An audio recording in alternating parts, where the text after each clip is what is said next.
সালমার বাবা, এত সকালে উঠে পড়লে যে? বাইরে তো কিছুই দেখা যায় না। কুয়াশা তো আজ আরো বেশি মনে হচ্ছে। আর ঘুমিয়ে কি হবে? পেটের আগুন তো ঘুমায় না। গাছে না উঠতে চুলোয় হাঁড়ি চড়বে কি করে? কালকের গুড় তো প্রায় সবই পড়ে আছে। কেউ কিনলই না। সবাই বলে রং নাকি ভালো না। মিষ্টিও আগের মতো নেই। কি যে হলো গাছগুলোর। আমার হাতে তো কিছু নেই নাজমা। আমি তো কেবল রস পেরে আনি আর জাল দিই। বরকত দেওয়ার মালিক তো আল্লাহ। তিনি হয়তো আমাদের পরীক্ষা নিচ্ছেন। বাবা, আমার খুব ঠান্ডা লাগছে। হাতেটাও কেমন ঠান্ডা হয়ে গেছে। আয় মা, আমার কাছে আয়। আমার চাদরটা গায়ে দিয়ে নে। আমি তো এখন বের হব। খালি পেটে এই ঠান্ডায় তুমি কিভাবে গাছে উঠবে? তোমার শরীরটাও তো ভালো না। কদিন ধরে কেমন কাশছো। এসব ভাবলে চলবে না। আজ বাজারে গুড় বেচে যা পাবো তাই দিয়ে আগে তোমার আর সালমার জন্য গরম কাপড় কিনবো। আমারটা না হয় আরেক শীতে হবে।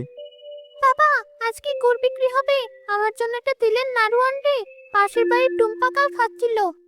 আনবো মা।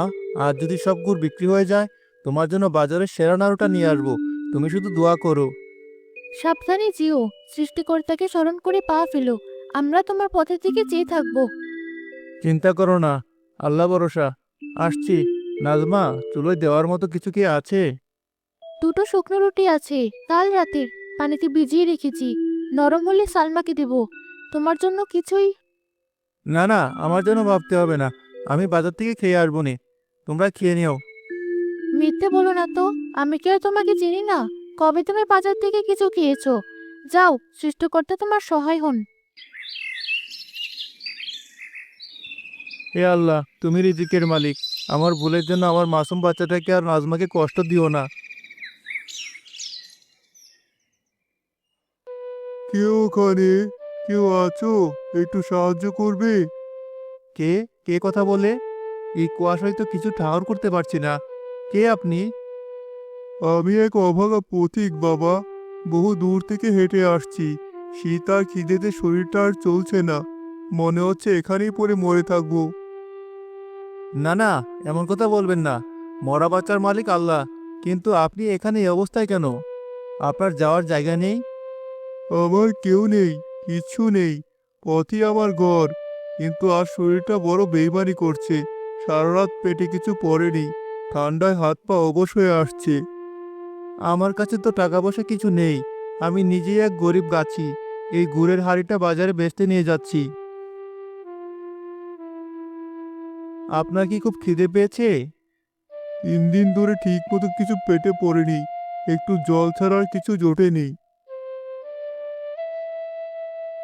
এই নিন বাবা, এটা মুখে দিন। শরীরে একটু শক্তি পাবেন। গুড় খেলে শরীর গরমও হবে। এ তুমি কি করলে বাবা? বিক্রির জিনিস আমাকে দিয়ে দিলে? তোমার তো লোকসান হয়ে যাবে। তোমারও তো সংসার আছে। আমার লোকসানের চেয়ে আপনার জীবনটা বড়। একজন মানুষ চোখের সামনে ক্ষুধায় কষ্ট পাবে আর আমি লাভের হিসাব করব? এত বড় বেঈমান আমি নই। আপনি খান। সৃষ্টিকর্তা আমার ব্যবস্থা করে দেবেন।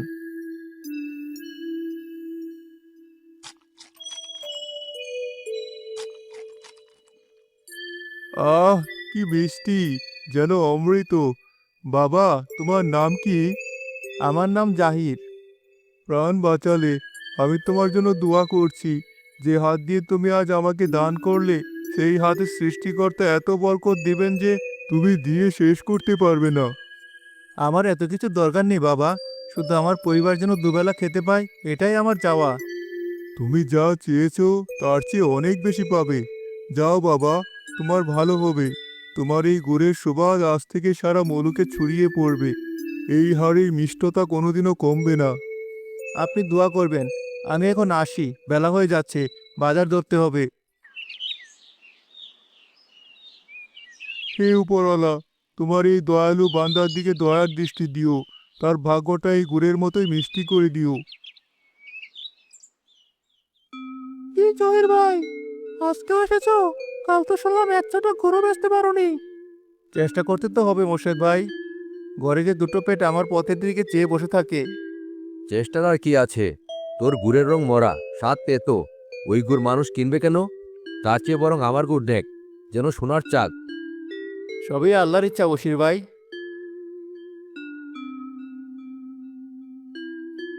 কিসের তো সুগন্ধ আসছে? এমন মন ভোলানো গন্ধ তো আগে পাইনি। আরে, গন্ধটা তো জহিরের গোড়ের হাড়ি থেকে আসছে। এরে জহির, আজ করে কি মিশে আসিস? কিছু না তো চাচা, যা প্রত্যেক দিন দেই তাই দিয়েছি। দেখি, একটু চেকে দেখতে দিবি? গন্ধটা তো মাথা খারাপ করে দিচ্ছে।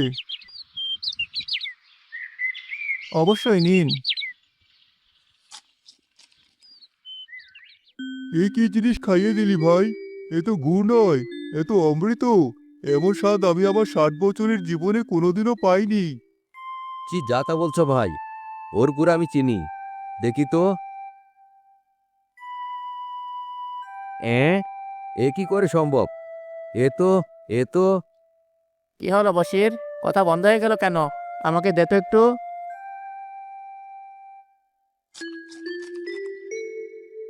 ওরে বাবা, সত্যি তো, এ ঘরের স্বাদই আলাদা। জিহ্বায় দিতে গলে যাচ্ছে, আর সারা মুখে কেমন একটা মিষ্টি ফুলের গন্ধ ছড়িয়ে যাচ্ছে। জাহির, আমাকে পাশে দাও জলদি। আমাকে 10 দাও, আমার মেয়ে শ্বশুর বাড়িতে পাঠাবো। তারা এমন ঘুর পেলে আমার সম্মান বেড়ে যাবে। কিছুক্ষণের মধ্যেই জাহিরের চারপাশে ভিড় জমে যায়। যে যার মতো পারছিল গুড় কিনছিল, দামও দিচ্ছিল, যা জাহির চাইছে তার চেয়ে বেশি। ভাই, কালকে আরো বেশি করে আনবে, আমার জন্য 20 রেখে দেবে। আমার জন্য 15, যত দাম লাগে দেবো। এটা হতেই পারে না। নিশ্চয়ই কোনো জাদুটনা করেছে জহির, নইলে এক রাতে গুড়ের সাথে এভাবে বদলে যায় নাকি? আমি এর শেষ দেখে ছাড়বো। 1 ঘন্টার মধ্যে জাহিরের সব গুড় শেষ হয়ে যায়। কি হলো, এত তাড়াতাড়ি চলে এলি? গুড় বিক্রি হয়নি বুঝি? মুখটা এমন শুকনো কেন?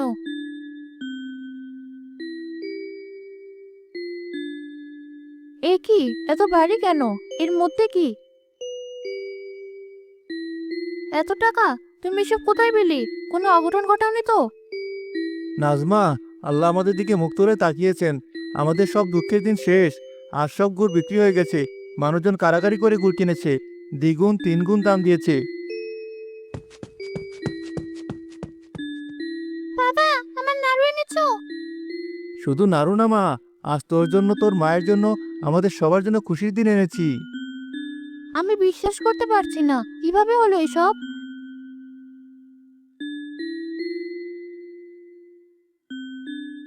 আমার মনে হয় সবই সেই সৃষ্টিকর্তার বাঁধার দোয়ার ফল।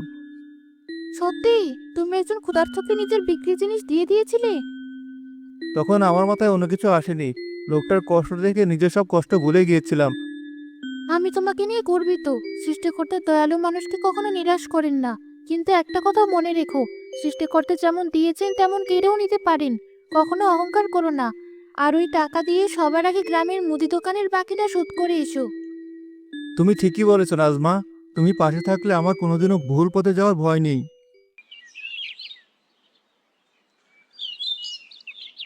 শুনেছো নাকি, জহিরের তো এখন পোয়া 12। এখন আর তাকে বাজারে যেতে হয় না। খদ্দেররা সব বাড়ি এসে লাইন দিয়ে গুড় কিনে নিয়ে যায়। শুনবো না বোন, শহর থেকেও নাকি বড় বড় ব্যাপারীরা আসছে ওর গুড়ের খবর পেয়ে। লোকটা রাতারাতি রাজা হয়ে গেল। হুম, সবই তো বুঝলাম, কিন্তু এত স্বাদের রহস্যটা কি? মানে, কি বলতে চাস তুই? আরে বোঝো না, ও নিশ্চয় গুড়ে কিছু মেশাচ্ছে, নয়তো এমন স্বাদ কোথেকে আসবে? হয়তো নেহা জাতীয় কিছু দেয়, তাই মানুষ একবার খেলে আর ছাড়তে পারে না।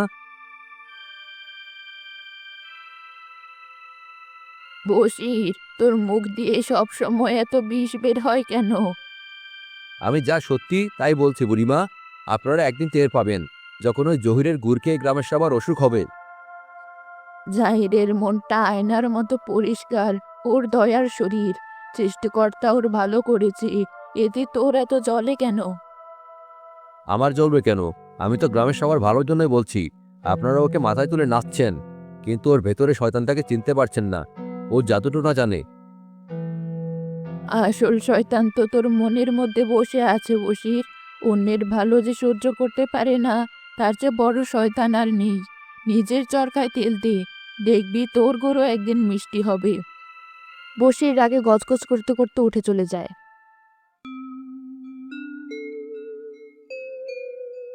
জাহির সাহেব, আমি শহর থেকে এসেছি। আমার নাম সাদেক।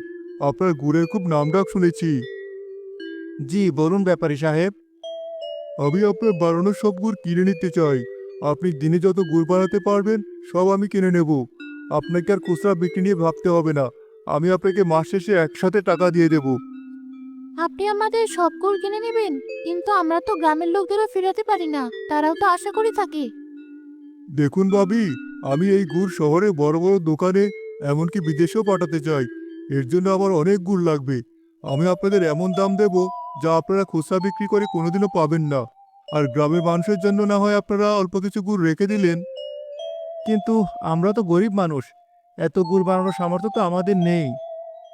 সেই ব্যবস্থাও আমি করব। আমি আপনাকে অগ্রিম টাকা দিচ্ছি। আপনি আরো লোক রাখুন, বড় চুলা বানান। আপনার কোনো চিন্তা নেই, আপনি শুধু আমাকে খাঁটি জিনিসটা দেবেন।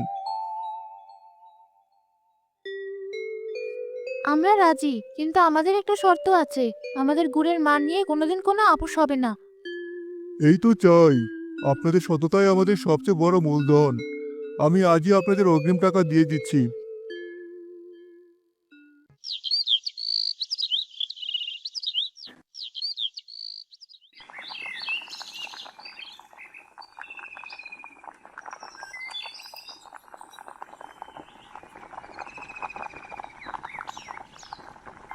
থামান, সবাই থামান এই কাজ। এই লোক গ্রামের সবাইকে বিষ খাওয়াচ্ছে। বশির ভাই, কি বলছেন এসব? জাহির, তোমার নামে গুরুতর অভিযোগ এসেছে। বশির বলেছে তুমি নাকি গুড়ে স্বাদের জন্য ক্ষতিকর রাসায়নিক মেশাও। আমি নিজে একজন ব্যবসায়ী, আমি খাঁটি জিনিস চিনি। জাহির সাহেবের গুড়ে ভেজাল থাকতেই পারে না। আপনি শহরের লোক, আপনি কি বুঝবেন? এ লোক একজন ধোঁকাবাজ। আমি নিজের চোখে দেখেছি ওকে রাতের আধারে কিসব সাদা গুঁড়ো মেশাতে। একদম মিথ্যা কথা বলবেন না। আপনার লজ্জা করে না একজন সৎ মানুষের নামে এমন অপবাদ দিতে? আপনার হিংসা হচ্ছে, তাই না? চুপ করো মেয়ে, বড়দের কথার মধ্যে কথা বলবে না। প্রধান মশাই, আপনি এর বিচার করুন, নইলে এই লোক টাকার লোভে গ্রামের সবাইকে মেরে ফেলবে। জাহির, বশির যখন এত দৃঢ়ভাবে বলছে তখন তো আমাদের একটা ভিত করতেই হয়। প্রধান সাহেব, আমি সৃষ্টিকর্তার কসম খেয়ে বলছি, আমি কোনোদিন কোনো অসৎ কাজ করিনি। আপনারা আমাকে বিশ্বাস করুন। কাল ভোরে আপনারা সবাই আমাদের সাথে খেজুরতলায় যাবেন। আমাদের চোখের সামনে রস পাড়া হবে। সেই রস আপনাদের সামনেই জাল দিয়ে গুড় বানানো হবে। সেই গুড় আপনারা নিজেরা চেখে দেখবেন। যদি তাতে সামান্যতম ভেজাল বা রাসায়নিকের প্রমাণ পান, আমরা এই গ্রাম ছেড়ে চিরদিনের জন্য চলে যাব। আর যদি না পান, তাহলে যে মিথ্যা অপবাদ দিয়েছে তার বিচার আপনাদেরকেই করতে হবে। রাজি আছেন? নাজমার তেজ আর আত্মবিশ্বাস দেখে পঞ্চায়েত প্রধান সহ সবাই একে অপরের মুখে চাওয়াচাওয়ি করতে থাকে। ঠিক আছে, তোমার চ্যালেঞ্জ গ্রহণ করা হলো। কাল সকালে এর ফয়সালা হবে।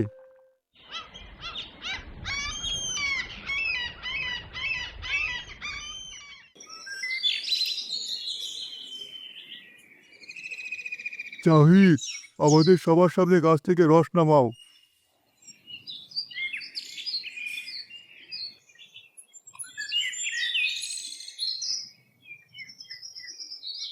নিন, এবারই রস আমাদের বাড়িতে নিয়ে চলুন। আপনাদের চোখের সামনেই জাল দেওয়া হবে। হাঁড়ি পাতিল যা কিছু লাগে আপনারা নিজেরা পরীক্ষা করে নিতে পারেন। সবাই জাহিরের বাড়ির উঠোনে আসে। সবার তীক্ষ্ণ দৃষ্টির সামনে রস জাল দেওয়া শুরু হয়। ধীরে ধীরে চারপাশে পরিচিত স্বর্গীয় গন্ধে ভরে ওঠে। কি গন্ধ! আমার তো মনে হয় না এর মধ্যে কোনো ভেজাল থাকতে পারে। গন্ধ দিয়ে কি হবে? ওটা খেয়ে দেখতে হবে।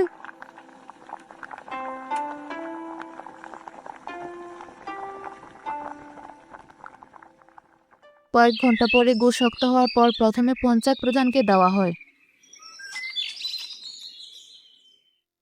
সুবহানাল্লাহ, সৃষ্টিকর্তার কি অপার মহিমা! এর প্রতিটি কণায় যেন মিশে আছে সততা আর রহমত।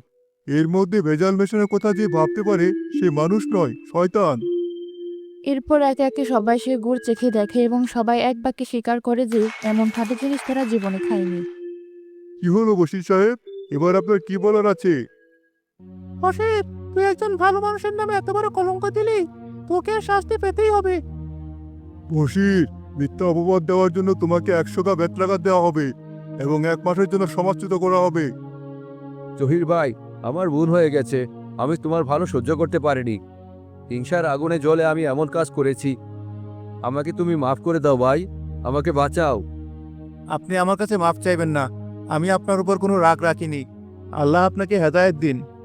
প্রধান মশাই, আমরা আর কোনো শাস্তি চাই না। ও নিজের ভুল বুঝতে পেরেছে, এটাই সবচেয়ে বড় শাস্তি। ওকে মাফ করে দিন।